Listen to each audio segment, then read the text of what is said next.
Dear Papa Dudut, sumulat ako sa programa ninyong Barangay Love Stories dahil netong mga nakarang araw ay sobrang lungkot ko. Tapos aksidente kong nakita ang isa sa mga uploaded stories ninyo online na agad kong pinakinggan. At nung natapos ko nga ito ay nakaramdam ako ng gaan sa puso ko. Lalo na masasabi kong inspirational talaga yung tema ng naturang kwento.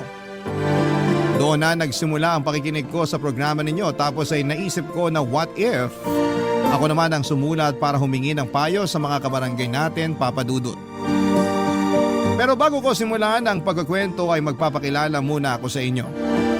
Ako po si John David pero tawagin niyo na lamang po ako sa pangalang JD. 32 years old at nagtatrabaho bilang accountant sa isang private company sa Makati. Matangkad din ako, almost 6-footer, mestizo at gwapo.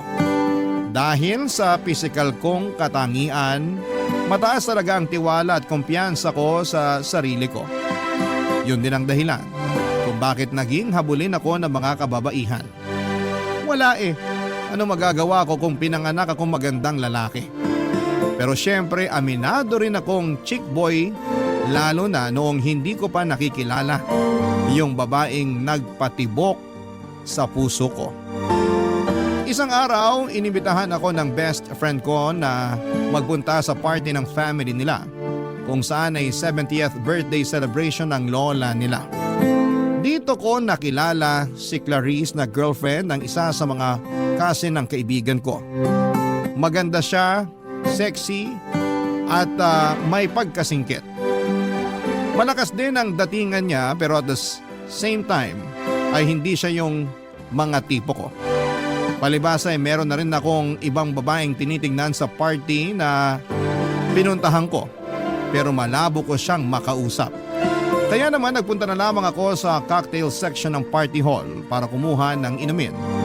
At nagkataon naman na nandun din si Clarice na agad napansin ang mga tinginan ko sa babaeng type ko, Papa Dudut.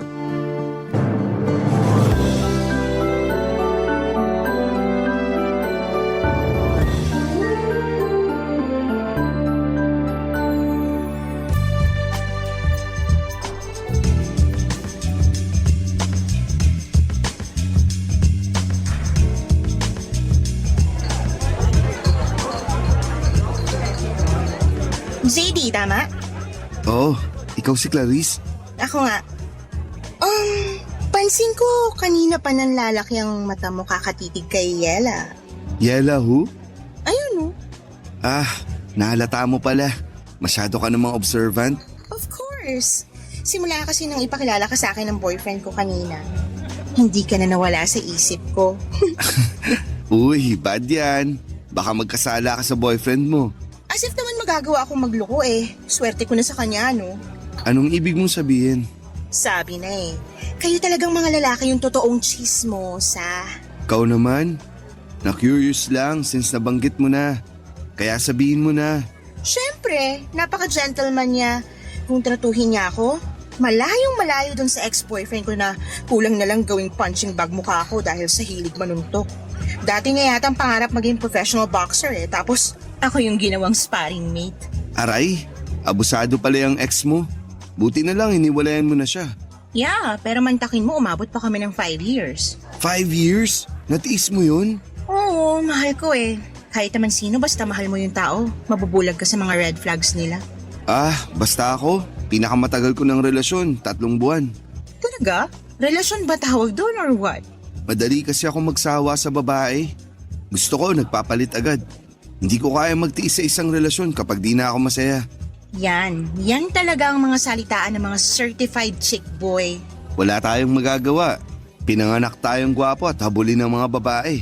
Ay nako, pero sa nakikita ko, ikaw naman yung maghahabol sa babae. Balita ko kasi may pagka man-hater yang si Ella.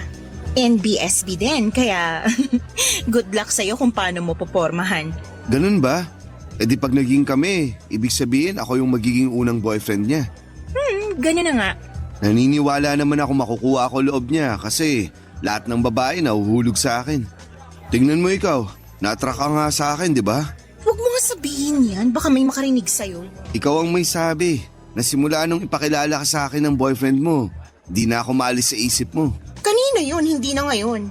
Mahal ko yata boyfriend ko, no? Whatever you say. Basta, sinasabi ko sa'yo, liligawan ko at mapapasagot ko yung si Ella. Good luck ulit, pero ano bang nakita mo sa kanya? Don't get me wrong, maganda naman siya, pero ang baduy po, Morma. Sabi ng boyfriend ko, ganyan na raw si Ella kahit ng mga bata pa sila. Mahinhin, dalagang Pilipina. Yun nga yung nagustuhan ko sa kanya eh. Kasi karamihan sa mga babaeng nakikilala ko, nagpapakita agad ng motibo sa akin. Kumbaga, sunggab ng sunggab agad.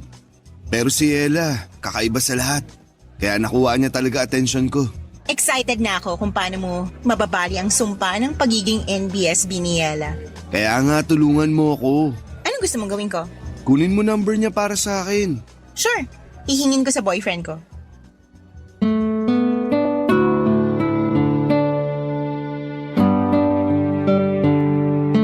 Maganda si Ella, maputi, makinis ang balat, maamo mukha, pero may pagkamanang manamit. Masyado kasing balot na para bang anytime ay mamanyakin siya ng mga kalalakihan, kaya ganon yung defense mechanism niya.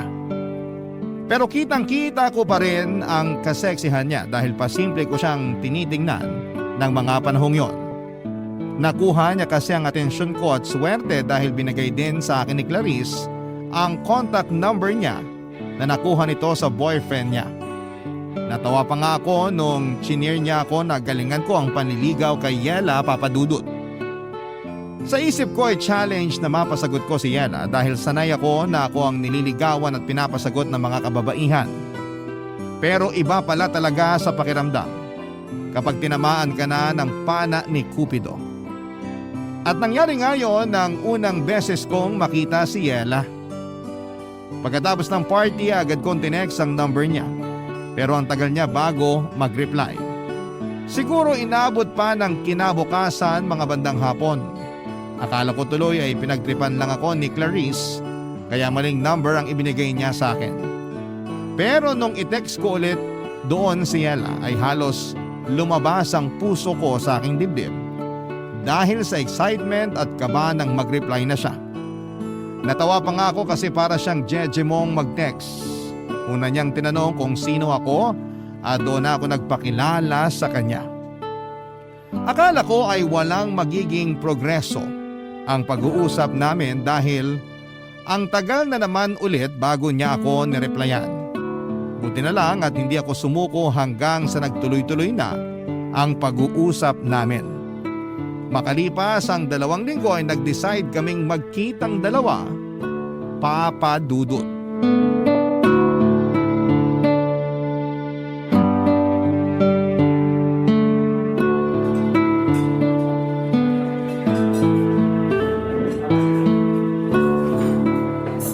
So, kay Clarice mo pala nakuhang number ko Oo, kinuha niya sa boyfriend niya na pinsan mo. Kahit kailan talaga yung babaeng yun masyadong mapapil. Bakit? May galit ka ba sa kanya? Wala, pero kasama kasi siya ng mga pinsan ko na nagpupush sa akin na makipag-date para magka-boyfriend na. Excited na raw kasi sila na may ipakilala ako sa pamilya namin. Kahit si Lola, suportado sila. Wala naman sigurong masama sa kagustuhan nilang yun para sa'yo, right?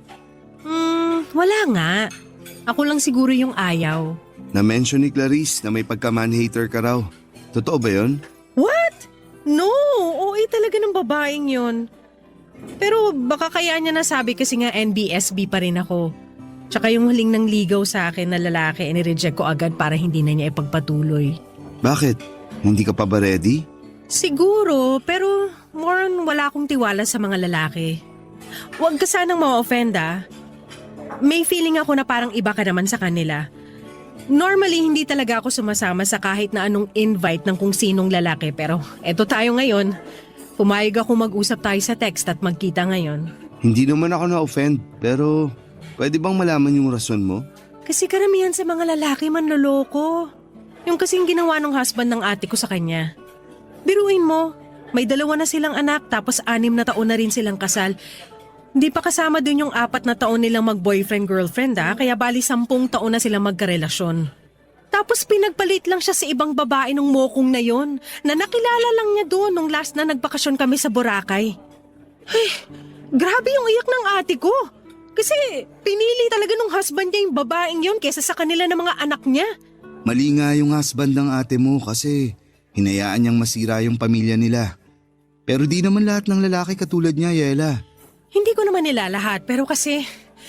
Ay, nung nakaraan lang, yung pinsan naming babae nag-share ng problema sa akin. Close kami nun kaya ako agad yung takbuhan kapag may problema, lalo na pag nagkakalabuan sila ng boyfriend niya. Same problem sa ate ko. Iniwan din siya at pinagpalit sa iba pero ang malupit, binuntis pa siya. Grabe! Awang-awa ko dun sa pinsan ko, para ko na yung kapatid. Hindi nyo na ba nahabol yung lalaki? Paano namin nahabulin? Bigla na lang naglaho na parang bula. Bakit ganyan kayo mga lalaki, ha? Bakit madali sa inyong iwanan at ipagpalit yung mga asawa at girlfriend nyo sa ibang babae? Kahit bagong kilala nyo pa lang. Sandali. Bakit parang kinorner mo naman ako sa tanong mong yan? Sagutin mo na lang, total lalaki ka naman. Gusto ko lang maintindihan kung ano yung tumatakbo sa isip nyo. Hindi naman ako magsasalita para sa karamihan ng mga lalaki. Kasi magkakaiba naman kaming tao. Sa bagay, bakit mo nga ba naisip na tanungin ka? Sa lagay parang sinabi ko na rin na katulad mo yung mga manlolokong yun. Hindi ka naman siguro manloloko, no? Siyempre hindi. Nirerespeto ko yung mga babae. Dahil may mga kapatid din akong babae. At higit sa lahat, takot ako sa karma. Sakaling magloko ako sa magiging girlfriend ko.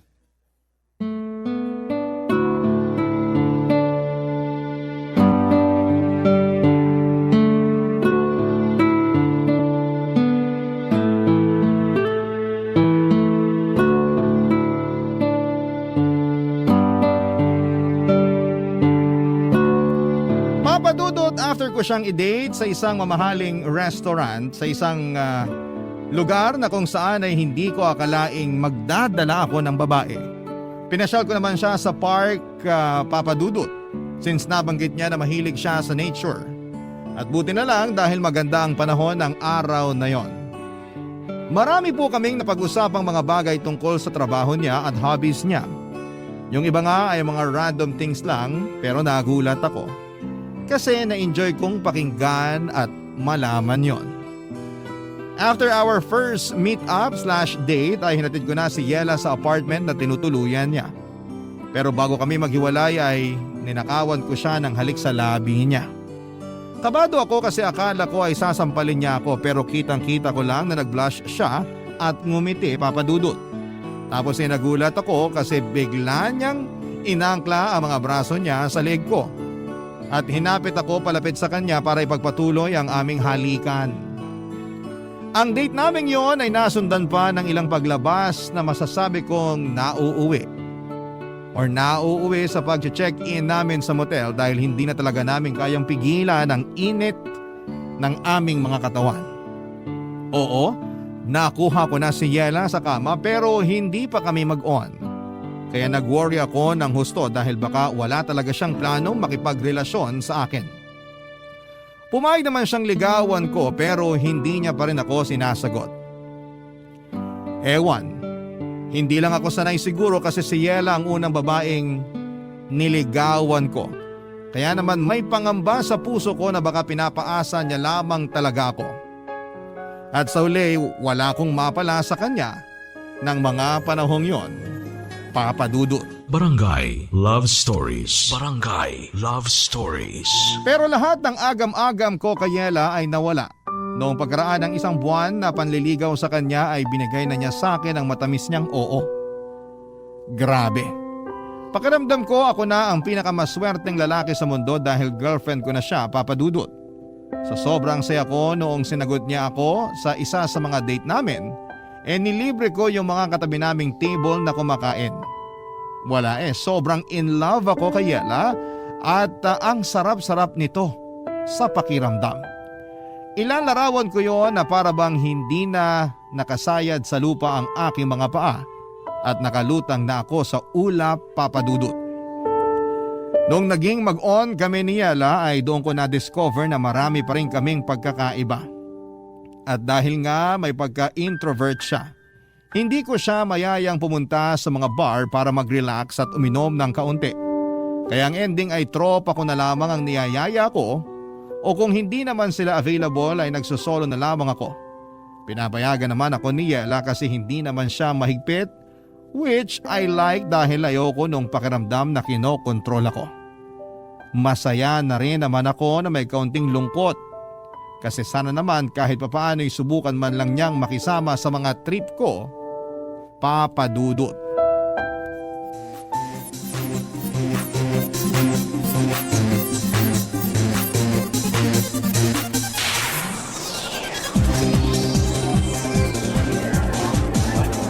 Long time no see, JD. Hi, Clarice!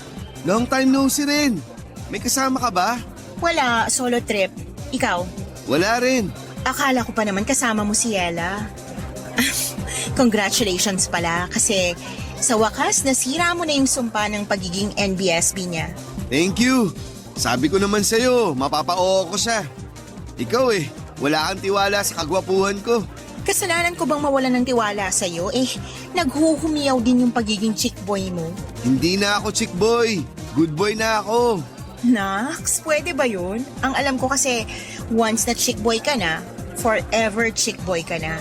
Masyado ka namang judgmental. Okay, pero bakit mag-isa ka lang ngayon dito? At dito pa talaga sa bar? Kasi ayaw naman sumama ni Ella. Hindi raw siya mahilig sa ganitong klase ng lugar. Maingay, tapos magulo. At di rin kasi umiinom yun. Pero alam naman niya na nandito ako. Kanina lang, kausap ko nga siya bago kita nakita Uy, updated yan. Malapit na tuloy ako maniwala na nagpapaka-good boy ka na talaga. Siyempre, mahal ko si Ella Kaya lang, Kaya lang ano?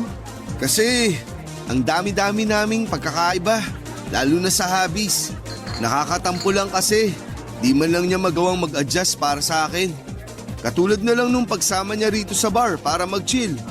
Last time, sinamahan ko siya sa pottery lesson niya. Kahit na di ko gustong napuputikan yung mga kamay ko. Basta makita ko lang siyang masaya. Masaya na rin ako. Tapos kamakailan lang din, sinamahan ko siya dun sa one-day workshop tungkol sa flower arrangement. Uy, maganda yon. Hindi ka ba nag-enjoy? Hindi, kasi panay ang bahin ko. Allergic ako sa mga bulaklak. Ang ending, nagpa-ER ako nang wala sa oras dahil lumala yung allergy ko. Grabe yun. Grabe nga. Kung ako yan, magagalit ako kay Yela. Kasi mukhang pinipilit ka niyang gawin yung mga bagay na hindi mo naman gusto. Ikaw na may sabi. Ganun talaga kapag mahal mo yung tao. Oo nga, pero hirap niyan kasi bago pa lang kayo magkarelasyon Baka mamaya maging dahilan niya ng mga away niyo. Okay na yun. Nakamove on na ako dun. Saka humingi na rin naman ng sorry si Ella. Thankful siya kasi sinamahan ko pa rin daw siya. Nangako na lang siya na babawi sa akin. Kaya nga akala ko sasamahan niya ako nung niyaya ko siya mag-bar. Pero hindi. Kaya eto, mag-isa lang ako. Ikaw, nasan boyfriend mo? He's busy. May business trip ilang araw na. At miss na miss ko na nga. Kaya lang ano magagawa ko? Karibal ko yata doon, hindi ibang babae kundi trabaho niya. Wala talagang perfect na relasyon, no? Kasi kahit gaano pa natin kamahal yung mga jowa natin, may pagkukulang pa rin sila sa atin. Totoo rin naman kasi may tampo rin ako sa boyfriend ko. Hindi niya kasi ako pinagbigyan kahit bago man lang siya umalis. Isipin mo 2 linggo ko pa siya bago ulit makita. Tapos lagi pa siyang busy sa work. Pagbigyan? Sa kama. Kaya dinadaan ko na lang sa pag-inom Cheers para sa atin na nagsisolo trip tonight. Ah, yeah. Cheers! Gosh, ang sarap kahit na ang pait. Gusto ko pa ng isa. Sure ka? Baka malasing ka agad yan, ha? Nandiyan ka naman Di mo naman ako pababayaan, diba? Oo naman. Akong bahala sa'yo. Lasing na lasing si Clarice pero nagtira ako ng pang-uwi namin. Ako ang nag-asikaso sa kanya at plano kong isakay na lang siya ng taxi. Pero hinatak ako ni Clarice sa loob ng naturang taxi na pinara ko para sa kanya at pilit na pinapasama ako. Kaya wala na akong nagawa pa. Naisip kong i-check-in na lamang siya sa isang motel para doon magpalipas ng gabi. Tapos ay iiwanan ko na siya doon at uuwi na. Pero dahil sa kalasingan at init ng katawan ay hindi ko napigilan ang sarili ko na mahumaling kay Clarice. Nagsimula lang yon sa paghawak at halikan hanggang sa may nangyari na sa aming dalawa. Nakailang rounds din kami bago kami nakatulog sa sobrang pagod. Kinabukasan ay hiyang-hiya kami sa mga sarili namin nang nahimasmasan na kami. Nakiusap ako sa kanya na huwag ipagsasabi kahit kanino ang nangyari sa amin dahil mahal ko ang pinsan niya. Sumang-ayon naman si Clarice dahil may boyfriend din siya noong mga panahong yon. Nauna ako mag-check out sa kanya at agad kong tinext si Yela. Dumaan ako sa coffee shop at binili yung paborito niyang kape. Sunod kong pinuntahan ay yung pinakamasarap na cake and pastry shop na kinakainan namin. At bumili din ako doon na kasama kong dinala sa kanya. Gulat na gulat pa nga ang girlfriend ko nang sumulpot ako sa tapat ng apartment niya kasi hindi niya inakala na pupunta talaga ako, Papa Dudut. Pinapasok naman ako ni Yela at pinagsaluhan namin yung dala kong coffee at cake. Tuwang-tuwa siya kaya masaya na rin ako. Pero kinakain pa rin po ako ng konsensya ko dahil sa panluloko sa kanya at sa girlfriend pa talaga ng pinsan niya. Pero wala akong planong aminin lahat ng yon kay Yela, Papa Dudut. Kaya nga para mawala na yung konsensyang nararamdaman ko, mas lalo kong pinaramdam sa kanya na mahal ko siya. At pagkalipas nga ng isa pang buwan ay niyaya ko na siyang magpakasal. Umuo naman si Yela at simpleng garden wedding yung nangyari. Invited pa nga si Clarice at grabe ang kaba ko. Pero nairaos naman ang seremonya ng kasal namin ni Yela nang walang nangyayaring gulo. O baka masyado lang akong praning pero hindi niyo naman ako masisisi, Papa Dudut. Fast forward. Tumira kami ni Yela sa 2-story na bahay na matagal ko nang binili. Tuluyan ko nang kinalimutan yung kasalanan ko sa kanya at sinabi ko sa sarili ko na magsisimula na kami ng bagong buhay. Kaya lang sa loob ng 3 buwan namin bilang mag-asawa ay sinubo kami ng kapalaran, Papa Dudut.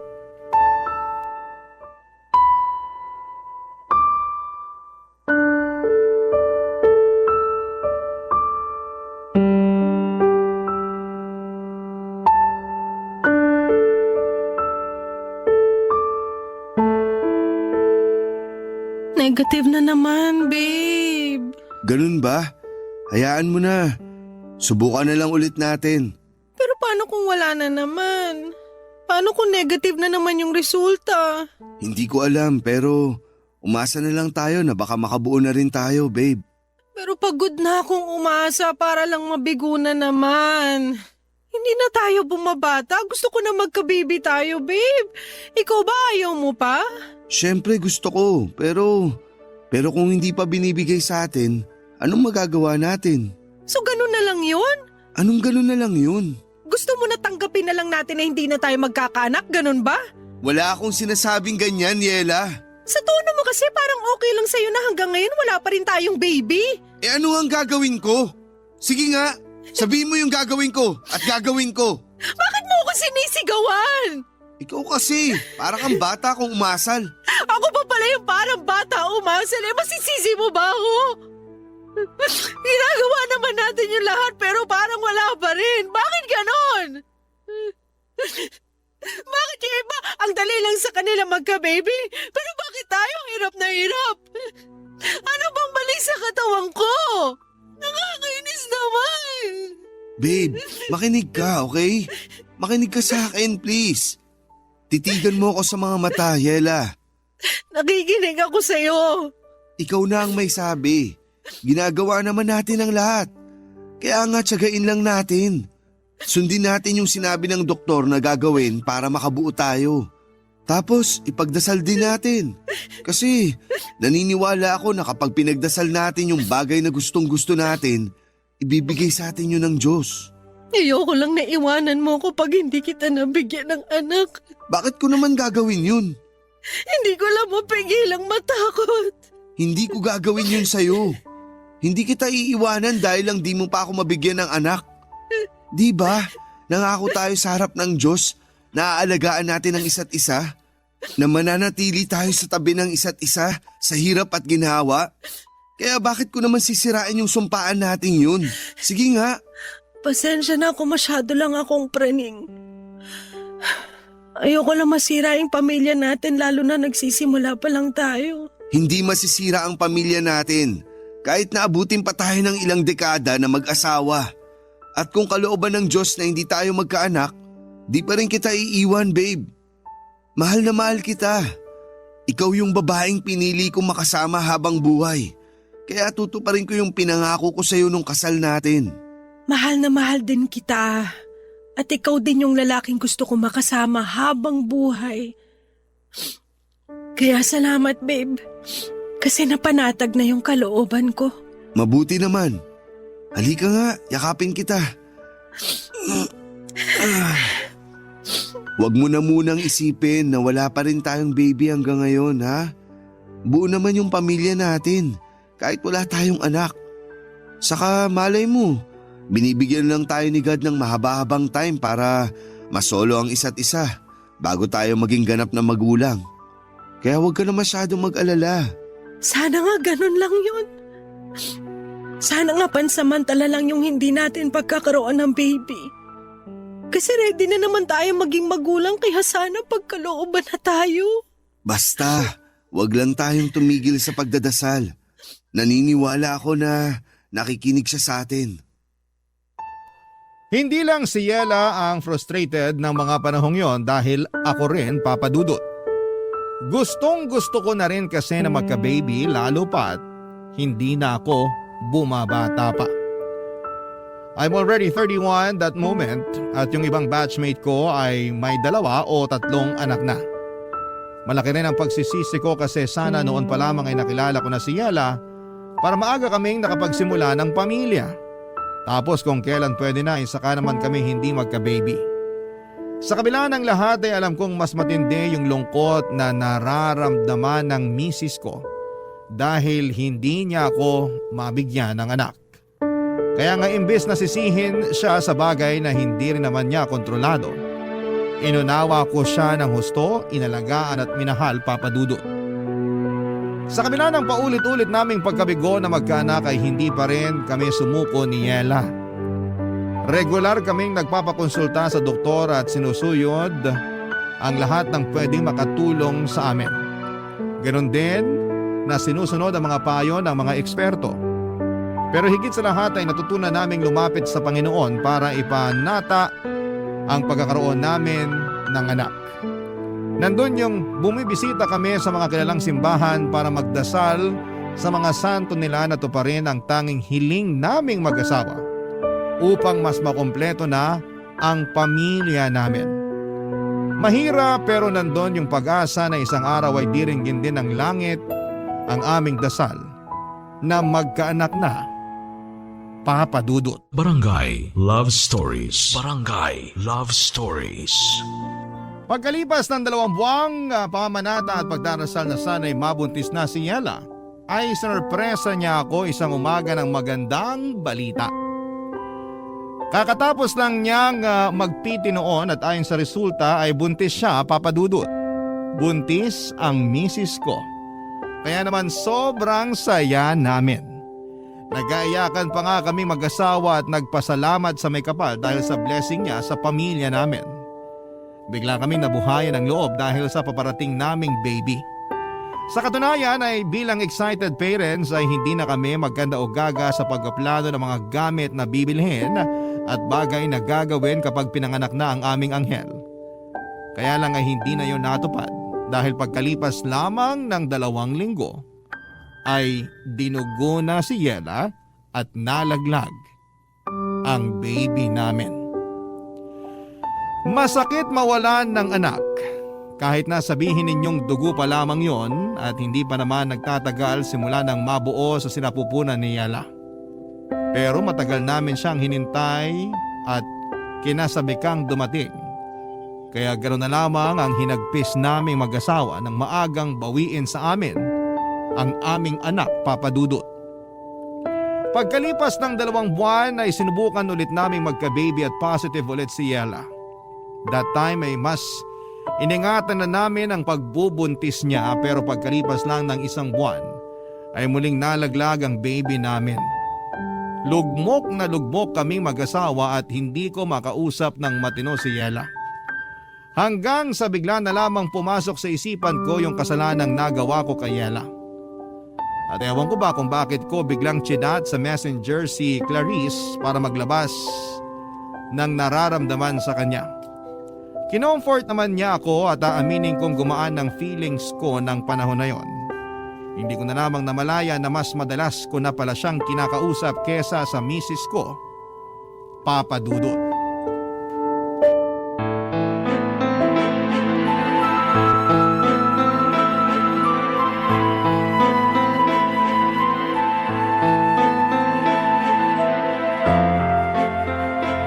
Hayop ka, JD! Ano to? Ano to? Yela, ano ba? Bakit mo binato sa akin yung cellphone mo? Nakuha mo pa magtanong? Galing mo rin umarteng inosente, ito lang ginagawang kademonyo, ano? Hindi ko alam yung sinasabi mo. Ikaw tong masyadong mainit dyan. Nananahimik lang ako rito tapos nambabato ka bigla dyan. Bakit di mo tignan yung cellphone bago mo depensahan yung kasinungalingan mo? Tignan natin kung makapagmaang-maangang ka pa! Ano ba kasi to? Babe, magpapaliwanag ako. Wala ka nang dapat ipaliwanag! Nabasa ko na lahat dyan sa conversation niya ni Clarice! Walang hiya kayong dalawa, ang bababoy niyo! Hindi naman namin sinasadya, babe. Saka 1 beses lang naman nangyari yun. Wala akong pakialam kahit 1 beses lang yun nangyari. Hindi pa rin yung dahilan para maabsuelto ka na sa panloloko mo sa akin. Kaya pala, ang lambing-lambing mo nung araw na yon kasi may kasalanan ka, demonyo ka. May papunta-punta ka pa sa apartment ko at padala-dala ng kape at pagkain, yung pala. Gusto mo lang linisin yung konsensya mo. Kasama rin ba sa plano mo ipakasalan ako?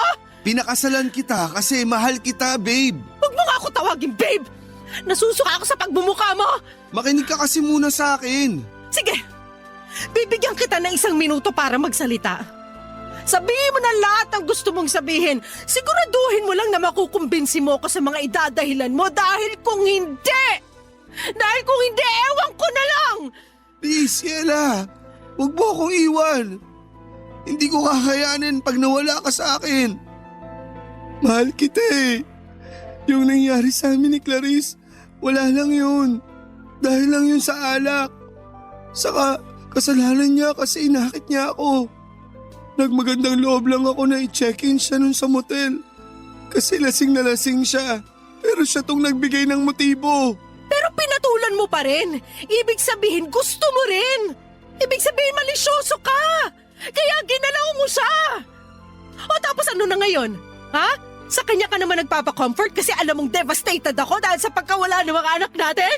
Ha? Ganun ba yon, JD? Hindi lang naman ikaw yung nagluluksa. Ako rin naman. Pero napaka-unfair mo. At ako pa yung unfair. Oo, kasi akala mo ikaw lang yung nawalan eh. Ako rin naman. Lagi kang nagagalit sa akin na para bang kasalanan ko kung bakit di nabubuhay yung mga anak natin. Hindi mo ako kinakausap kaya sino kakausapin ko? Tapos doon ko na naisip si Clarice kasi alam kong maiintindihan niya ako at di nga ako nagkamali. Ang kapal ng mukha mo! Wala kaming ginagawang masama ni Clarice. Nagpapa-comfort lang ako sa kanya. Pero bakit ka nagpapa-comfort sa ibang babae? May asawa kang tao! Alam mo, napakabulok ng katwiran mo! Walang ginagawang masama natikpan niyo na nga yung isa't isa! Yela, huwag kang magsalita ng ganyan. Bakit? Nahihiya ka? Aba, dapat lang na mahiya ka kasi nakakahiya naman talaga yung ginawa niyo! Nakakadiri kayo! Nasusuka ako sa inyo! Galit na galit sa akin si Yela nang malaman ang panloloko ko sa kanya nung hindi pa kami kasal. Pero wala na rin naman ako magagawa para itama ang pagkakamaling yon dahil sa nangyari na. Pilit kong pinaintindi sa kanya na dala lamang yon ang kalasingan at bugso ng damdamin pero nagbingi-bingihan si Yela sa mga rason ko. Hindi ko na alam ang gagawin ko noon at naiyak na lamang din ako sa sobrang aburido dahil sa kamalasang nangyayari sa pamilya namin. Galit na galit sa akin si Yela, kulang na lamang ay isumpa niya ako, Papa Dudut. Muli ako nakaramdam ng konsensya sa mga kasalanan ko sa kanya pero thankful pa rin ako dahil hindi ako hiniwalayan ng misis ko. Siguro kahit papaano ay tinablan siya ng pakiusap ko na huwag akong iiwanan. Mahal na mahal ko kasi siya. At nangako ako na gusto kong bumawi sa mga pagkakasala ko sa kanya. At kahit na hindi naman siya sumagot o sumang-ayon, ramdam ko na binigyan pa rin niya ako ng pagkakataon. Kaya ginawa ko talaga ang lahat para suyuin siya. Kahit kasal na kami, niligawan ko ulit si Yela. Pinaramdam ko sa kanya na siya lang ang babaeng gusto ko at mamahalin sa panghabang buhay. Na siya lang ang pinakamaganda at natatangi sa lahat. Pero ewan ko ba kung bakit parang lagi niyang binabaliwala yung mga efforts ko. Lagi niyang pinaparamdam sa akin na hindi ko makukuha ang loob niya kahit na anong gawin ko. Doon ako nakaramdam ng frustration kasi ang unfair niya para sa akin, Papa Dudut.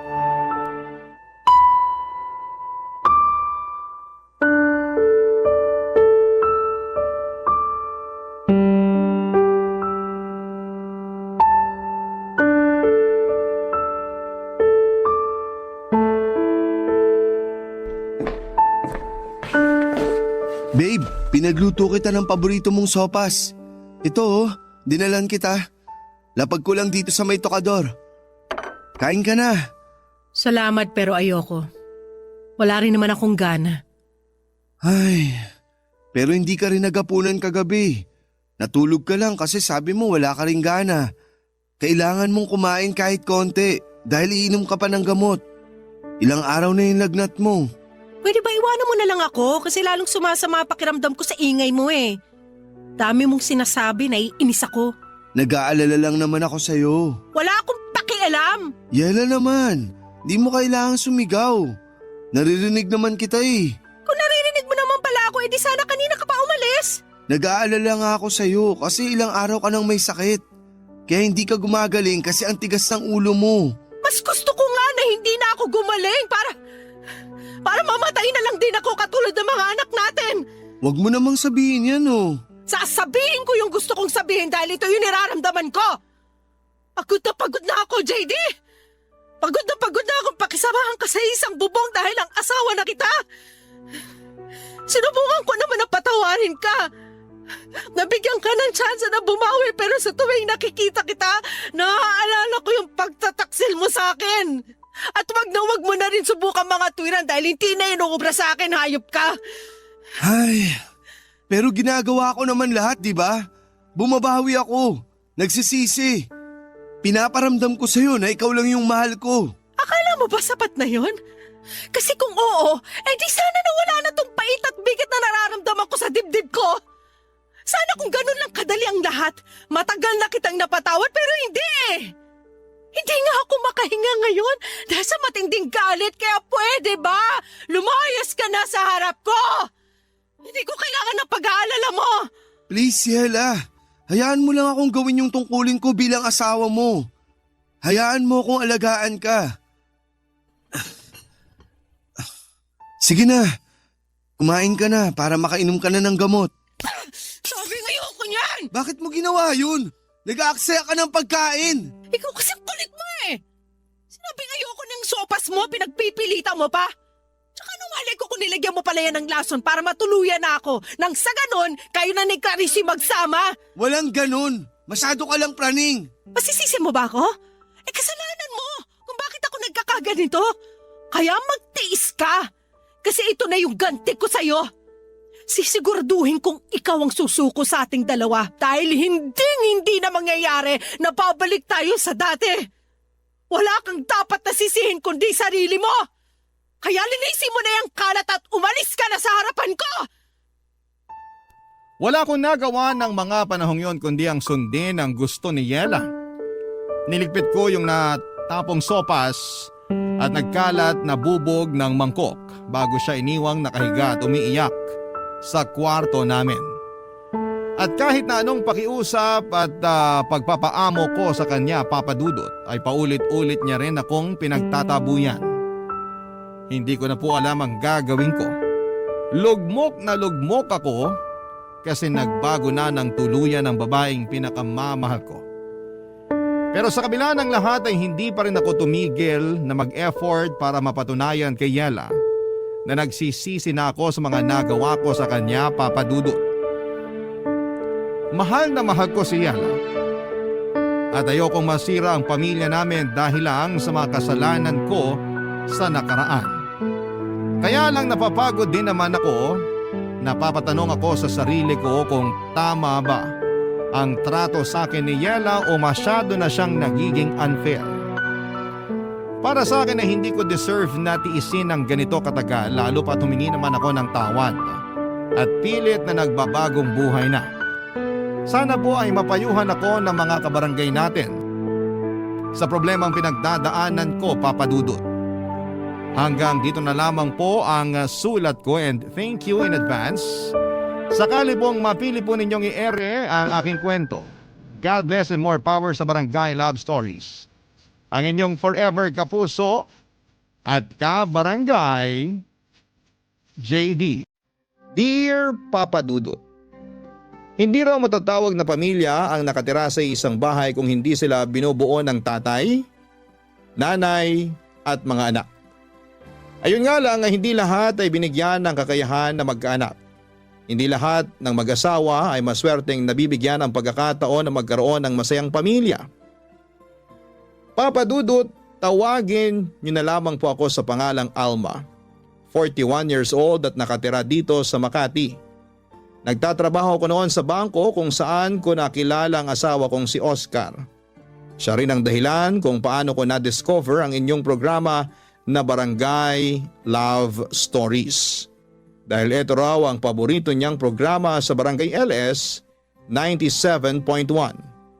Manager siya noon sa bangko at isa naman akong accountant. Nagsimula kami bilang isang mabuting magkaibigan dahil siya halos ang nag-train sa akin noong bago pa lamang ako. Nagsimula rin kasi siya sa pagiging accountant bago na-promote bilang manager. Marami din kaming napagkakasunduan nung magkaibigan pa lamang kami ni Oscar. Pati nga pagdating sa pagkain ng maanghang, parehas din kami ng hilig ni Oscar. Kaya naging madalas noon ang tuksuhan sa opisina sa aming dalawa. Tuksuhan na nauwi sa relasyon at masayang pagsasama bilang mag-asawa.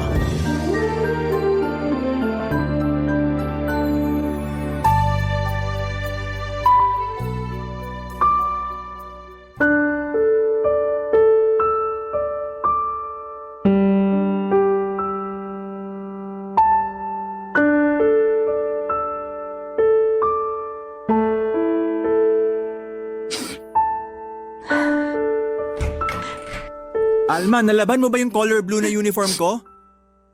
Alma? Umiiyak ka ba? Hindi. Nagtitiklop lang ako ng mga damit dito na sinilong ko kanina.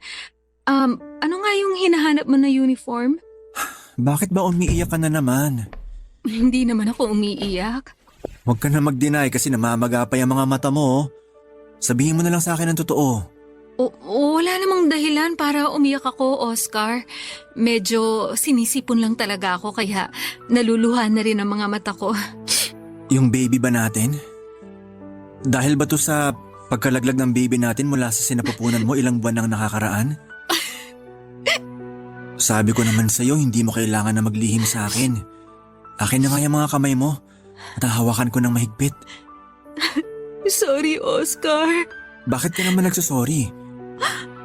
4 na buwan na kasi ang nakakalipas mula nang makunan ako. At nangako ako na hindi na ulit ako iiyak pa. Pero hindi ko talaga mapigilan na maluha eh. Normal lang naman na umiyak, lalo na sa'yo. Halos 6 na buwan mong pinagbuntis ang anak natin. Kaya alam ko na ikaw ang mas apektado sa pagkawala niya. Hindi ko lang kasi maintindihan, Oscar. Bakit ganun? Bakit kailangan na mawala pa siya sa atin? May dahilan kung bakit nangyayari ang mabibigat na bagay sa buhay natin, Alma. Ano pa bang dahilan ang pwedeng ibigay? Sa 4 na beses na pagkawala ng baby natin mula sa sinapupunan ko. Bakit kailangan pa ulit-ulit na lang ako makunan? Bakit kailangan na mangyari pa sa atin to? Bakit tayo pa? Hindi ko masasagot yan sa ngayon. Pero sigurado ako na may tamang panahon para makuha natin ang mga kasagutan sa mga tanong mo. Saan ba ako nagkulang, Oscar? Sinabi ko naman sa'yo noon na wala kang naging kahit na anong pagkukulang, Alma. Oscar, sinunod ko lahat ng bilin ng doktor sa akin. Mula sa pagkain ng mga tama hanggang sa pahinga na kailangan ng katawan ko. Pumayag na nga rin ako na mag-resign sa trabaho gaya ng sinabi ng doktor na dapat kong gawin. Mas inalagaan ko ang katawan ko para sa baby natin. Pero bakit pumitiw pa rin siya? Bakit nawala pa rin ang anak natin? Baka hindi pa raw tayo handa para magkaroon ng anak. Kaya hindi pa siya binibigay sa atin. Ano pa bang kailangan nating gawin? Para makita ng Diyos na handa na tayo maging magulang. Alma, mahirap sagutin ang mga tanong mo dahil hindi ako ang Diyos. Isa lang ang alam ko. Wala kang naging pagkukulang. Naging mabuti kang asawa sa akin at ina sa mga anak natin na pinagbuntis mo kahit hindi man sila nabuhay sa mundong to. Oscar, sorry. Sorry talaga. Sorry kung palagi na lang akong ganito. Palagi na lang akong umiiyak. Sorry kung palagi mo na lang akong nakikita na mahina. Tahan na, Alma. Hindi mo kailangan na mag-sorry sa akin. Ang gusto ko lang, kahit alam ko na mahirap, magpakatatag ka. Kasi yun ang paulit-ulit kong ginagawa. Nahihirapan din ako kasi 4 na beses na tayong nawala ng anak. Nahihirapan ako pero nagpapakatatag ako para sa'yo. Kaya sana, yun din ang gawin mo. Magpakatatag ka rin para sa akin.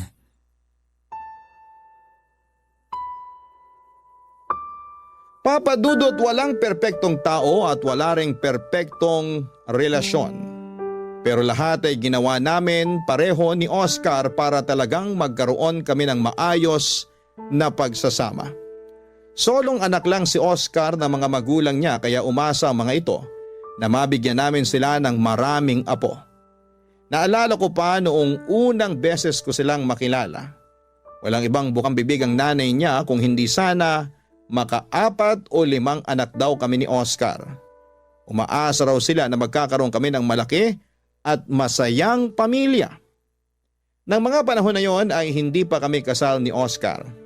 At batid ko sa sarili ko na may problema ako sa matres ko. Irregular kasi ang period ko at college pa lamang na-diagnose na ako na may PCOS. Kaya nga nang makilala ko ang mga magulang ni Oscar at malaman ko ang pangarap ng mga ito para sa kanya ay nangamba ako kaagad na baka hindi ako matanggap ni Oscar kapag nalaman niya ang kalagayan ko. At nangiyain niya ako na magpakasal noon ay naiyak talaga ako na labis niyang pinagtaka at pinag-alala. Halata kasi na hindi tears of joy ang nilabas ng mga mata ko ng mga oras na yon.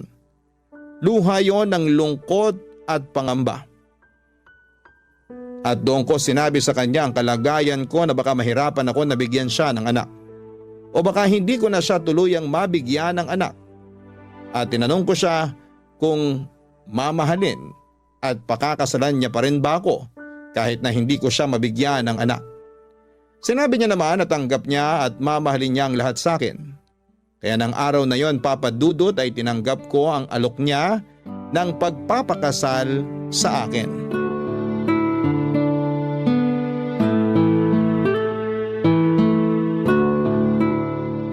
Alma, ang sarap nitong niluto mong sinigang ah. Talaga? Sakto lang ba ang lasa ng sabaw at pagkakaluto ko sa karne ng baboy? Saktong-sakto lang ang lahat. Kita mo nga oh. Pangatlong bulos ko na ng kanin tong nasa plato ko ngayon. Ganyan ka naman talaga kumain kapag sinigang ang ulam. Kasi paborito mo yan. Pero iba talagang pagkakaluto mo ngayon. Sobrang sarap talaga. Namiss mo lang yung sinigang ko. Nako, siguro nga. Kung pwede nga lang, gabi-gabi sana ito lang ang ulam natin eh. Hoy, hindi naman pwede yun. Kasi kailangan din natin mag-ulam ng gulay sa ibang araw. May gulay naman tong sinigang ah. Alam ko, pero iba pa rin yung nag-uulam tayo na puro gulay lang. Lalo na sa ganitong edad natin na malapit na mawala sa kalendaryo. Oscar? Alma? Sino yung kumakatok? Gising pa ba At kayo? ganitong oras pa talaga? Oscar? Parang boses nga ni Jenny yun na Alma? dati nating katrabaho. Pupuntahan ko lang Oscar? yung kumakatok kasi Alma? tapos na rin naman akong kumain. Pagbuksan Sige, niyo naman ako ng susunod pinto, rin kaagad ako. please. Jenny! Sabi na nga ba at boses mong narinig ko? Alma! Alma, salamat. Pinagbuksan mo ako ng pinto. Teka, bakit ka umiiyak? Tsaka, bakit may dala kang malaking bag? May pasa ka pa sa pisngi at braso mo, oh. Pasensya na talaga sa abala. Pero wala na kasi kung alam na pwedeng mapuntahan. Ayos lang, Jenny. Halika, pumasok ka nga muna. Salamat. Maupo ka muna sa sofa. Sige. Ano ba nangyari? Sabihin mo sa akin. Si Edward kasi. Pinagselosan niya yung dati kong kaklase na nakasalubong namin sa mall kaninang umaga. Oh, si Jenny palang bisita natin. Oscar, ikuha mo naman muna si Jenny ng isang basong tubig. Sige, sandali lang. Sinaktan ka na naman ba ng live-in partner mo? Kaya may pasa ka sa braso at pisngi mo? Oo. Ayaw niya kasing maniwala na wala naman kaming naging relasyon nung dati kong kaklase. Nagulat at natuwa lang kami na makita ang isa't isa kaya bigla siyang napayakap sa akin. Pero pinaalis ko na rin kaagad siya kasi napansin ko na iba na ang tingin sa kanya ni Edward. Tapos, nung makaalis siya, pinagtaasan na ako ng boses ni Edward hanggang sa paunahin na niya akong umuwi ng bahay. Nung makauwi naman si Edward, lasing na siya at doon na niya ako sinimulang sigawan at saktan. Eto na ang tubig, Jenny. Uminom ka muna. Salamat, Oscar. Grabe talaga yung si Edward. Sabi ko naman sa'yo, hiwalayan mo na yung lalaki na yan eh. Kasi hindi naman to ang unang beses na sinaktan ka niya. Mabuti na lang at walang nangyaring masama sa pinagbubuntis mo, Jenny. Kaya nga pinilit ko na talagang makaalis sa bahay na yon. Nung huminto siya sa pananakit sa akin kanina at lumabas ng bahay, kinuha ko kaagad yung mga importanteng gamit ko at ilagay ko dito sa bag. Hindi na ako nagdalawang isip pa na iwan siya dahil baka yung pinagbubuntis ko naman ang mapahamak ng dahil sa kanya. Sa wakas, natauhan ka rin na iwanan ng walang hiyang lalaki na yon. Ang laki na ng tiyan mo, oh. Parang ilang buwan na lang manganganak ka na, pero sinasaktan ka pa rin ng hayop na yun.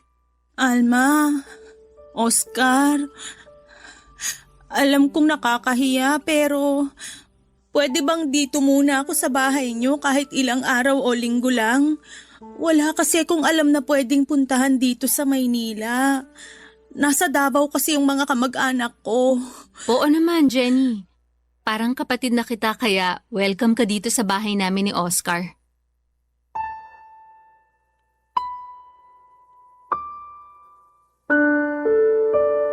Papadudot bago kami magpakasal, ginamot ko muna ang PCOS ko at nagpa-regular check-up ako sa isang OBGYN.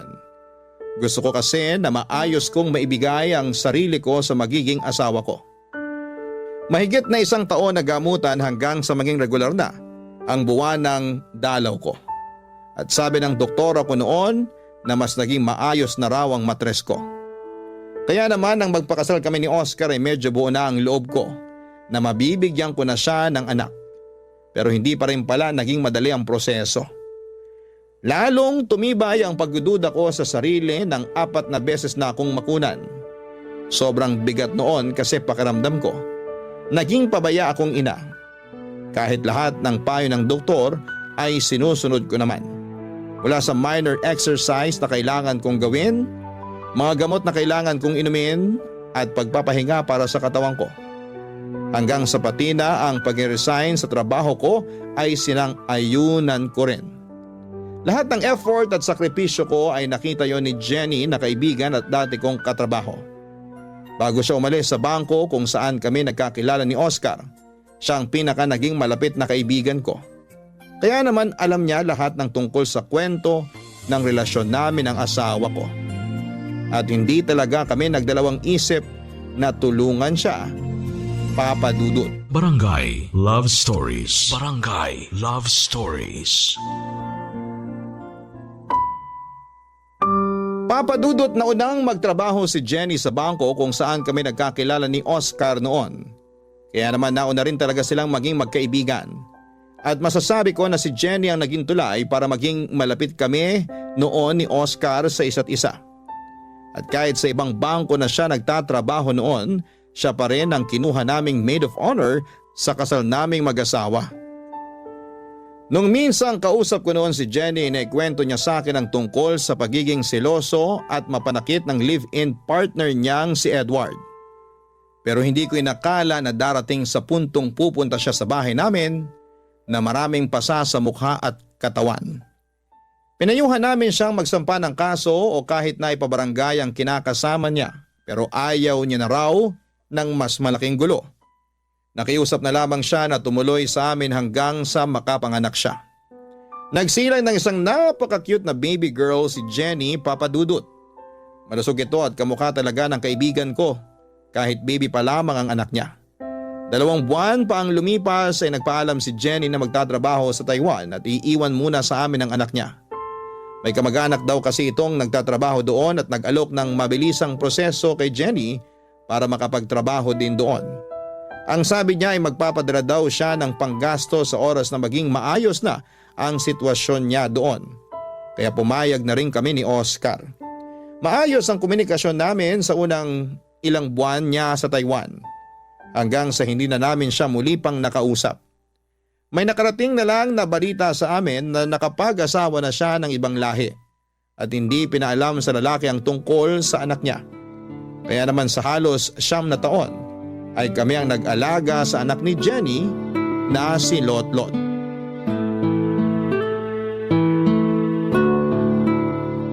Sakto na tong pagkakaluto ko dito sa mga turo na to. Para sa merienda ni na Lotlot at Oscar mamaya. Pauwi na rin siguro ang mga yon. Ipagtitimpla ko na nga sila ng kape at gatas para kapartner nitong merienda nila. Nay, nakauwi na po kami ni Tatay. Mabuti naman at nandito na kayo sa bahay. Mukhang saktong uwi namin kasi nakahanda na dito sa lamesang merienda namin. Tama ka dyan, kaya umupo na kayo dyan sa harap ng lamesa para sabay-sabay na tayong makapagmerienda. Wow, turon! Saging na may langka ang laman ng turon na yan, Lotlot. Alam ko kasi na yun ang paborito mo. Opo, Nay. Thank you po. Walang anuman, anak. Oh, kumain ka na. Sige po, Nay. Kumusta naman ba ang mga grades ni Lotlot, Oscar? Ito ang card ng grades niya sa iba't ibang subject. Matataas lahat ng nakuha niya. Patingin nga ako. Aba, matataas nga tong grades mo, Lotlot. Siyempre po kasi lagi po ako nag-aaral. Kung nandun ka lang kanina, ikaw yung bubulungan ng teacher niya na si Lotlot daw ang pinakapaborito niyang estudyante sa klase niya. Pabulong niya lang sinabi kasi baka raw marinig ng ibang magulang na nandun sa classroom. Pero ilang beses niya talagang binida ang pagiging tahimik pero bibo ng anak natin. Ang galing naman talaga ng anak namin. Sobrang nakaka-proud. Ginagawa ko po yun para lagi kayong proud sa akin ni Tatay. Palagi naman kaming proud sa iyo, anak. Pero sayang talaga at hindi ako ang kumuha ng card mo kanina. Ang sakit kasi talaga ng puson ko dahil unang araw ng dalaw ko ngayon. Mabuti na lang at pinayagan na mag-leave sa trabaho ang tatay mo ngayon. Aliw na aliw nga po si Tatay sa classroom namin kanina eh. Talaga? Opo, kasi may mga kaklase ako na tatay din nila yung kumuha ng card nila. Yung mga tatay po nila yung kakwentuhan ni Tatay kanina. Nakakatuwa lang kasi akala ko talaga ako lang ang lalaking pupunta dun kanina. Marami-rami rin pala kami. Aba, marunong ka na rin makipagkwentuhan sa iba mga magulang ha? Nawala na talaga ang pagiging tahimik mo, Oscar. Mababait din kasi yung mga nakilala ko doon, kaya napakwento talaga ako. Kumusta na palang pakiramdam mo ngayon? Mas maayos na kaysa kanina. Hindi na ba masyadong masakit ang puson mo? Hindi na kasing sakit nung kagaya kaninang umaga. Magpahinga ka na lang ulit mamaya. Ako na lang ang magluluto ng pagkain natin para sa hapunan. Hindi na, ayos lang ako. Kaya ko namang mag-asikaso ng hapunan mamaya. Hayaan mo nang ako ang gumawa nun at magpahinga ka na lang muna. Tama po si tatay, Nay. Tutulungan ko po siya kaya huwag niyo na pong alalahanin ng pag-aasikaso ng hapunan. Magpahinga na lang po kayo at sisiguraduhin ko na masarap ang ulam na iluluto namin ni tatay. Di ba po, tay? Siyempre naman anak, lalo na kapag katulong kita sa pagluluto mamaya. Wala naman po akong assignment ngayon eh, kaya tutulungan ko po talaga kayo. Ipagluluto po natin si nanay ng masarap na hapunan. Ay, naku talaga tong anak ko. Napakalambing kahit kailan. Pahyakap nga ako. Papadudod, sinubukan namin na kontakin ang ilang kakilala ni Oscar na nagtrabaho din sa Taiwan. 2 taon na noon si Lotlot at gusto lang naming malaman kung ayos lang ba ang kalagayan ni Jenny. May isang pinsan doon si Oscar na nakausap namin sa Facebook at pinakita namin ang picture ni Jenny. At kinumpirma niyang yun nga raw. Ang nakita niya na naglalakad sa loob ng isang mall kasama ng isang lalaki na ibang lahi. Nakita niya rin na malaki na ang tiyan ni Jenny at halatang nagdadalang tao ito. Nakiusap kami sa pinsan ni Oscar na sa susunod na makita si Jenny, magpakilala siya na pinsan ng asawa ko at tanungin kung anong plano sa anak niyang si Lotlot. Muli raw nag-cruise ang landas nila sa isang lugar sa Taiwan at ginawa niya ang pakiusap namin. Wala raw noong kasama si Jenny kaya nagawa itong kausapin ng pinsan ni Oscar. Nagsorry raw si Jenny sa pinsan ng asawa ko at sinabing wag raw sanang sasabihin sa asawa nito ang tungkol kay Lotlot. Dahil hindi raw alam ng asawa ni Jenny na may anak na siya. Sinabi rin daw ni Jenny na sa amin na lamang daw si Lotlot dahil baka hindi ito matanggap ng asawa niya. Nasaktan kami noon para kay Lotlot. Kaya naman mula noon ay mas tinuring na talaga namin na parang tunay na anak si Lotlot.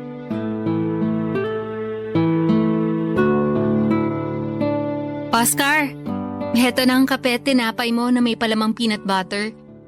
Ilalagay ko muna dito sa mesa tong tray kasi mainit pa tong 2 tasa ng kape na nandito para sa atin. Sige. Salamat Alma. Si Lotlot pala, anong oras makakauwi?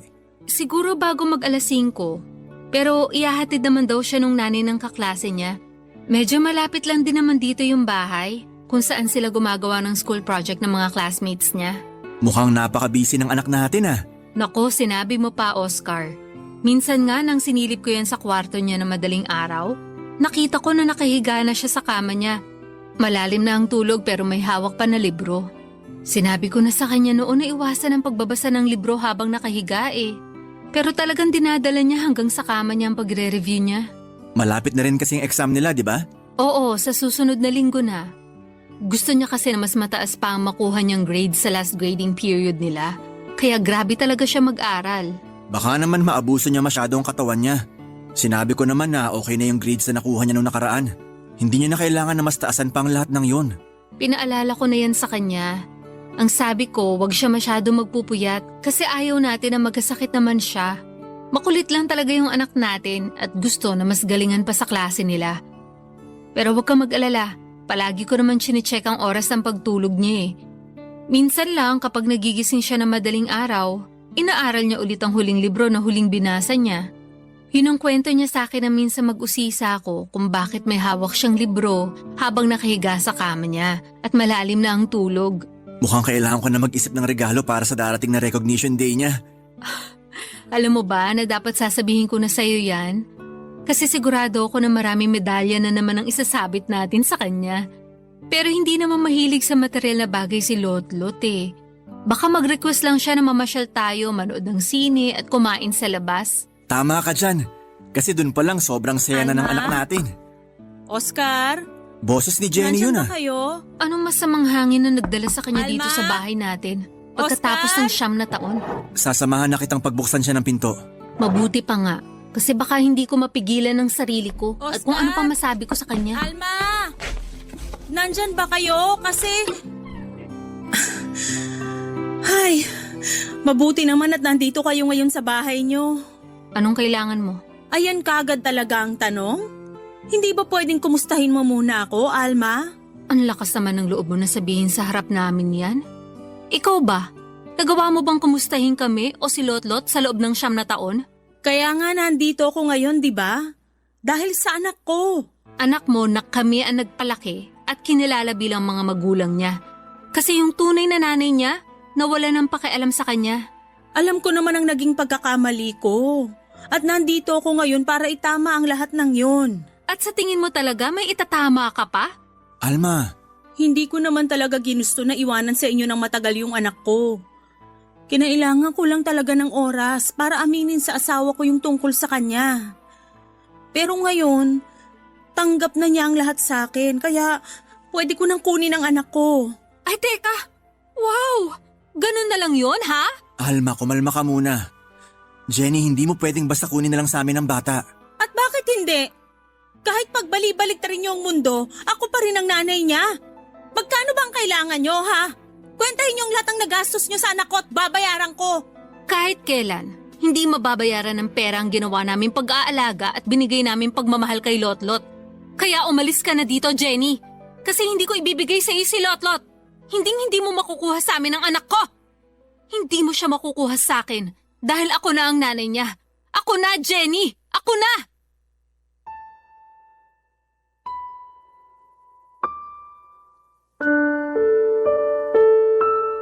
Papadudot mula ng unang beses kong mabuhat si Lotlot noong baby pa lamang siya. Parang nabuhay ang pagiging pusong nanay ko. Alam kong hindi ko siya anak pero nang mga oras na yon, pakiramdam ko ay para sa akin siya. Kaya nga ako talaga ang unang pumayag nang sabihin ni Jenny na sa amin muna ang anak niya habang nagtatrabaho siya sa malayo. Alam ko na mali kasi na hindi naman niya kami kamag-anak pero may parte sa sarili ko noon ang humihiling na sana'y hindi na muli pang balikan ni Jenny ang anak niya. Kaya naman nang makarating sa amin ang balita mula sa pinsan ni Oscar na tinatago pala ni Jenny sa asawa niya na may anak siya, may sama ako ng loob pero medyo natuwa din ako. Kasi pakiramdam ko, doon na natupad ang pangarap ko na magkaroon kami ng anak ng asawa ko. Hindi man ako nagluwal kay Lotlot at hindi man namin siya kadugo ay tunay na anak naman ang turing namin sa kanya ng asawa ko. Kaya sabi ko sa sarili ko na ipaglalaban ko ang karapatan ko sa kanya sa abot ng makakaya ko. Barangay Love Stories. Barangay Love Stories. Papadudot alam ng anak-anakan ko na si Lotlot na hindi kami ang tunay niyang mga magulang. Nasa grade 3 siya noon nang umuwi siya ng bahay na umiiyak at tinatanong sa amin kung totoong ampon lang daw ba siya. May mga nambubuli daw kasi sa kanya sa school at sinasabi na hindi namin siya anak. Hindi kagad ako nakasagot pati na ang asawa kong si Oscar at saglit pa kaming nagkatinginan. Bigla namang yumakap si Lotlot at sinabi niya na kahit totoo ang sinasabi ng mga kaklase niya na hindi kami ang tunay niyang mga magulang ay hindi mapapalitan ng kahit na sinong tao ang pagmamahal niya para sa amin. Doon namin inamin ang totoo sa kanya, Papadudot. Pero sinabi lang namin na nasa malayo ang tunay na nanay niya at nagtatrabaho. Hindi kami nagsalita ng kahit na anong masama tungkol kay Jenny dahil ayaw namin magtanim ng sama ng loob sa kanya si Lotlot. Kaya naman nang minsan pang pumunta si Jenny sa bahay namin at nakita niya si Lotlot, hindi na ito nagulat nang magpakilala si Jenny na nanay nito. Pinakita kasi namin sa bata noon ang mga litrato namin ni Jenny kaya alam nito ang itsura niya. Nang araw na yon, ay may kasama ng barangay tanod si Jenny para kunin ang anak niya. Nagbanta pa ito na magdedemanda sa oras na hindi pa namin ibigay ang bata sa kanya. Kaya naman sa kabila ng malakas na pag-iyak ni Lotlot ay binigay na namin siya ni Oscar sa tunay na nanay niya. Papadudot dinala siya ni Jenny sa probinsya nila sa Davao kasama ang asawa nito at 2 nilang anak.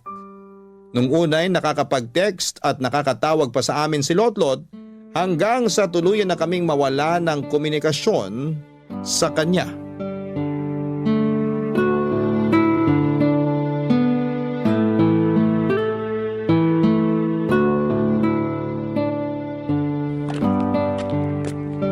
Nandito ka lang pala sa labas ng bahay. Oo. Dinidiligan ko lang tong mga halaman natin dito. Akala ko nasa likod ka ng bahay at naglalaba doon. Inuna ko na munang gawin ang pagdidilig dito kasi medyo maaga pa naman. At saka, konti lang din ang labahin ko kaya mabilis ko rin na matatapos yun. Sige, tutulungan na lang din kita sa pagdidilig sa mga to. Okay. Yung mas maliit na pandilig na lang din ang gamitin mo. Alam ko naman na hindi ka sanay na magdilig ng mga halaman dito eh. Baka malunod pa sila kapag tabo ang ginamit mo. Hindi rin kasi ako madalas na tumambay dito sa mini garden sa labas ng bahay natin. Oo, kasi madalas na kasama ko dito. Si Lotlot. Alma, Sorry, Oscar. Alam kong nangako ko na hindi na ako iiyak pero sobrang namimiss ko na kasi ang anak natin. ako rin naman. Araw-araw kong namimiss si Lotlot. Ang laki nang nagbago sa bahay natin, no? Oo.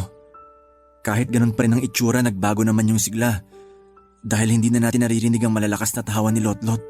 Siya lang kasi ang nagbibigay ng sigla at kulay sa bahay at buhay natin. Nang dahil kay Lotlot, naramdaman natin kung paano maging magulang. Kung paano magkaroon ng isang tunay na pamilya. Isang taon na rin pala mula nang malayo siya sa atin. Halos isang taon na rin natin siyang hindi nakakausap. Alma, sigurado naman tayo na nasa mabuti siyang kalagayan. Kasama niya ang tunay na nanay at mga kapatid niya. Oo, pero sana hayaan din ni Jenny na makita at makasama ulit natin ang bata. Alam niya naman na sobrang napamahala sa atin si Lotlot. Huwag niya sanang ipagdamot yung konting oras na pwede natin makausap ang anak natin. Siguro gusto niya lang na mas makilala siya ni Lotlot bilang nanay nito. Na mas makapag-focus ang bata na makilala siya ng pamilya niya. Hayaan na lang muna natin dahil sigurado ako na magbibigay din siya ng oras na makasama ulit natin si Lotlot. Sana mag-upload na ulit ng bagong picture si Jenny na kasama si Lotlot. Halos ilang buwan na rin kasi mula nang huli siya mag-public post ng picture nila ng family niya. Namimiss ko na makita si Lotlot kahit sa mga picture lang sa Facebook. Alma? Jenny? Anong ginagawa mo dito?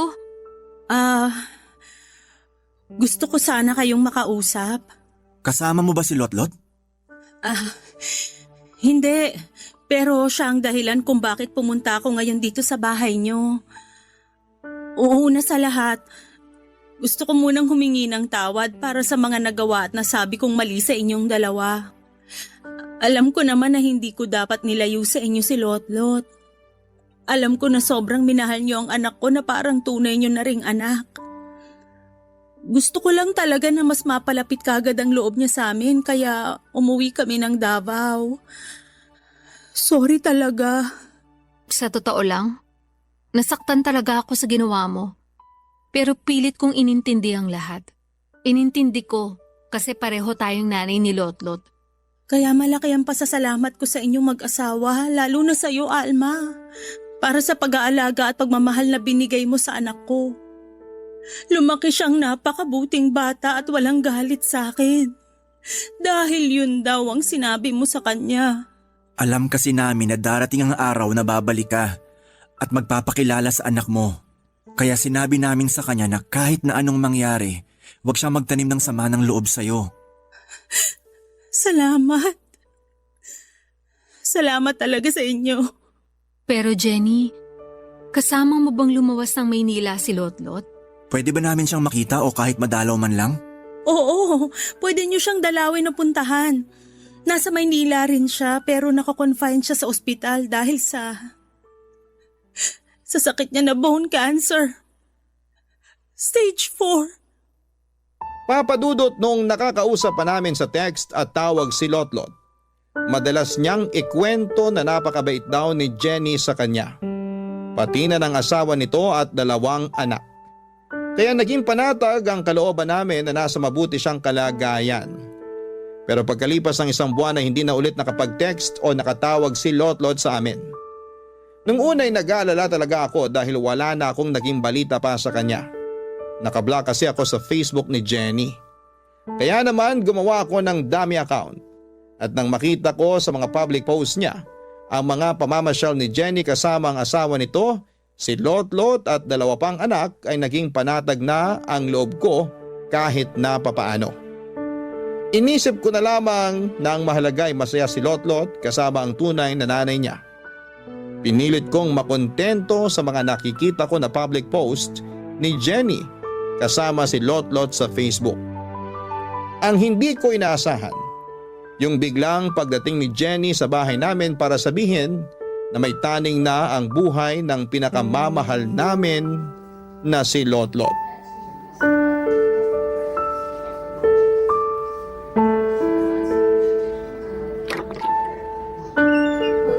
Kayo na pala yan, Alma, Oscar. Pasok kayo. Salamat. Sorry ako medyo ginabi na kami. Na-traffic din kasi kami papunta dito sa ospital. Ayos lang. Kakaalis lang din ng asawa ko kasama yung 2 anak ko. Tulog pa nga pala si Lotlot. Kailan pa pinutol ang binti niya?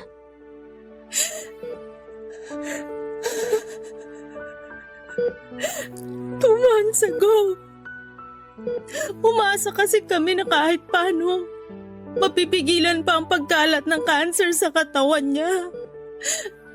Maliit na chance pero meron. Yun ang sabi ng doktor. Kaya pumayag kami na putulin yung kanang binti niya kahit alam naming mahirap yun para kay Lotlot. Pero alam nyo, nung itanong ko kay Lotlot kung okay lang ba na maputol yung binti niya para gumaling siya, hindi siya nagdalawang isip na sumagot ng oo. Okay lang sa kanya basta gagaling siya. Matapang na bata kasi talaga si Lotlot. Oo. Hindi kagaya ng nanay niyang napakaduwag sa responsibilidad. Alma, Oscar, sorry kung hindi ko kagad nasabi sa inyo yung kalagayan niya. Natakot din kasi talaga ako. Natakot na baka magalit kayo sa akin at sabihin niyo na hindi ko siya inalagaan ng maayos. Masyadong mabilis yung pangyayari. Nasa stage 3 na yung bone cancer niya nung ipa-check up namin siya. Masyado ring magulo yung isip ko noon kaya hindi ko na talaga alam kung anong gagawin ko noon. Pero nung sabihin ng doktor na nasa terminal stage na yung cancer niya, alam ko. Alam ko na kailangan nyo nang malaman yung tungkol sa kalagayan niya. Sorry. Sorry talaga. Gustuhin ko mang magalit. Wala na akong lakas para maramdaman pa yon, Jenny. Ang gusto ko na lang ngayon, makasama si Lotlot. Makasama namin ni Oscar ang anak namin. Ibibigay ko sa inyo lahat ng oras na gusto niyong makasama si Lotlot. Dahil alam ko kung gaano niya kagusto na makasama rin kayo. Lalabas na muna ako. Maiwan ko muna kayo dito kasama ni Lotlot. Sige, salamat.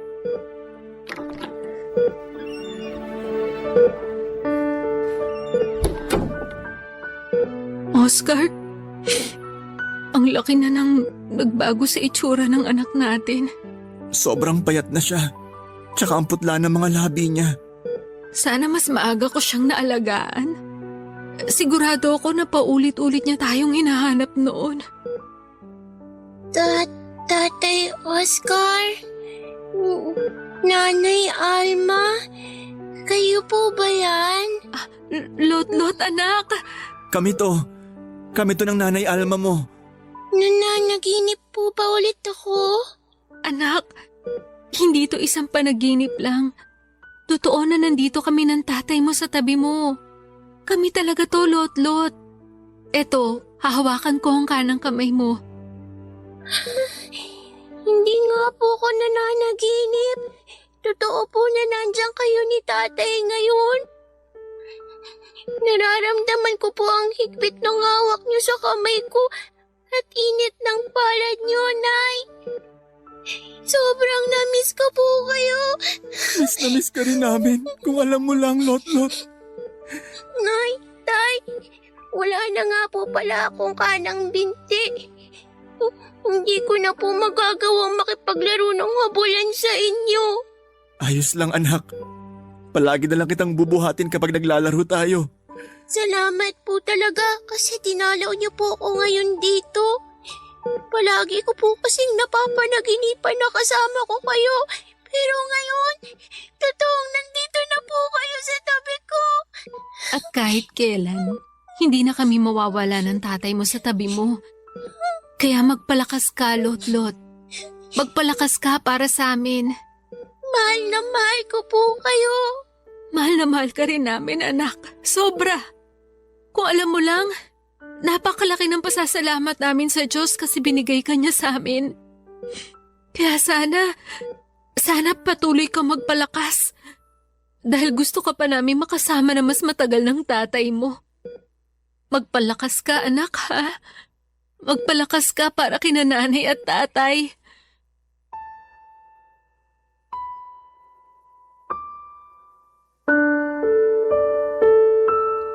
Papadudot nang sabihin ni Jenny sa akin ang tungkol sa sakit ni Lotlot, pakiramdam ko. Ako yung nabigyan ng taning ang buhay. Ang hirap maghanap ng mga salitang pwede kong sabihin kay Jenny noon kasi nilalamo na ako ng matinding kalungkutan. Kaya naman kinabukasan ay kaagad naming pinuntahan ni Oscar ang ospital para dalawin si Lotlot. Grabe ang pagpigil ko ng mga luha nang makita na putol na ang kanyang binti. Pero mas nagpigil ako ng mga luha nang makita ko ang ngiti sa maputla niyang mga labi sa kabila ng kanyang pinagdadaanan. Isang buwan na lang daw ang natitira sa panahon na pwede pa naming makasama si Lotlot. Kaya naman halos hindi talaga ako umalis sa tabi niya.